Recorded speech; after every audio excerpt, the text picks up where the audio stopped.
Hello बच्चों, let's read the question. The question says comprehension. Read the following graph and answer the following question. Okay और question क्या है हमारा, to make the following reduction process spontaneous temperature should be ZnO plus C, और convert किस में हो रहा है ZN प्लस सी हो, और ऑप्शन है हमारे पास 1000 डिग्री सेल्सियस, 500 डिग्री सेल्सियस, और यहाँ पर है ये है हमारा लेस देन 1000 डिग्री सेल्सियस, और यहाँ बी ऑप्शन में है ग्रेटर देन 1000 डिग्री सेल्सियस, सी में है लेस देन 500, और डी में है greater than 500 but less than 1000 degree Celsius. Okay, और हमें ग्राफ के किसके गिवन है, टेम्परेचर और डेल्टा जी नोट के बीच में हमें ग्राफ गिवन है, और इसको हम बोलते हैं एलिंगन डायग्राम। ठीक है, तो अब हमें इसमें से बताना है कि कितने टेम्परेचर पे प्रोसेस, ये हमारी जो प्रोसेस है स्पॉन्टेनियस हो जाएगी, जो रिडक्शन प्रोसेस है वो स्पॉन्टेनियस हो जाएगी। तो सबसे पहले लिखना पड़ेगा हमें इस क्वेश्चन का की कॉन्सेप्ट, और इस क्वेश्चन का जो की कॉन्सेप्ट हो जाएगा वो क्या हो जाएगा, Ellingham diagram. Ellingham diagram, okay, ये हो जाएगा इस क्वेश्चन का की कॉन्सेप्ट। और एलिंगम डायग्राम क्या है, जो हमें ग्राफ में गिवन है, ओके, ये ग्राफ है, ये इसको बोलते हैं एलिंगम डायग्राम, टेम्परेचर और डेल्टा जी नोट के बीच में। तो यहाँ पर Mg का ऑक्साइड है, एल का ऑक्साइड, इन सब के बीच में ग्राफ गिवन होता है। ठीक है, अब हम देखना पड़ेगा कि जो ZnO है हमारा और CO है, इन दोनों के ग्राफ देखने पड़ेंगे इस एलिंगम डायग्राम में, उससे हम पता लगाएंगे कि कितना टेम्परेचर होना चाहिए। तो ZnO हो गया, एक CO हो गया। अब ZnO का अगर आप ग्राफ देखें तो ZnO का कौन सा ग्राफ है, ZnO का ये जो ग्राफ है ये ZnO का ग्राफ है, Zn प्लस O2 यहाँ बन रहा है 2ZnO। ओके, और जो CO का ग्राफ है वो क्या है, 2C plus O2 convert into 2CO। तो ये जो वाला ग्राफ है ये ग्राफ है हमारा 2CO का, और यहाँ पर ये कट कर रहा है। ठीक है, यहाँ पर इक्वल एफिनिटी है ऑक्सीजन के लिए, दोनों को जो Zn है और C है दोनों की इक्वल एफिनिटी है ऑक्सीजन के लिए, कट कर रहा है।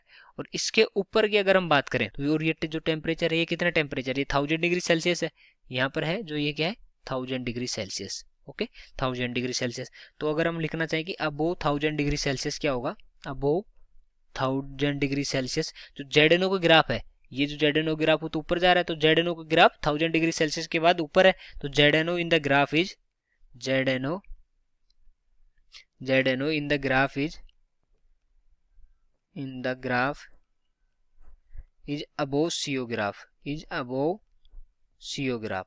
जो CO ग्राफ है उसके, CO का जो ग्राफ है उससे अबोव है, CO का ग्राफ तो यहाँ से नीचे हो जाता है और ये जो कट करता है उसके बाद से ऊपर जाता है। ठीक है, तो अगर इसके ऊपर है तो इस टेम्परेचर के बाद क्या होगा, so above the temperature, above this temperature, so above this temperature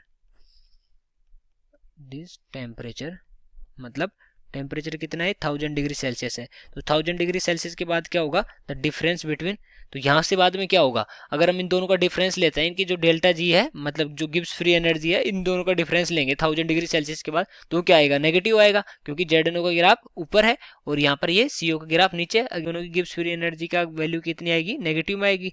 okay, तो हम लिखेंगे तो difference between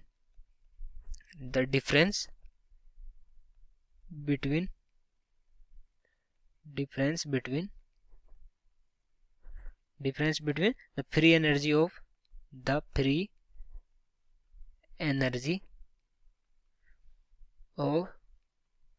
both will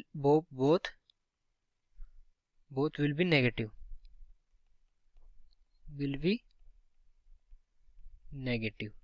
okay.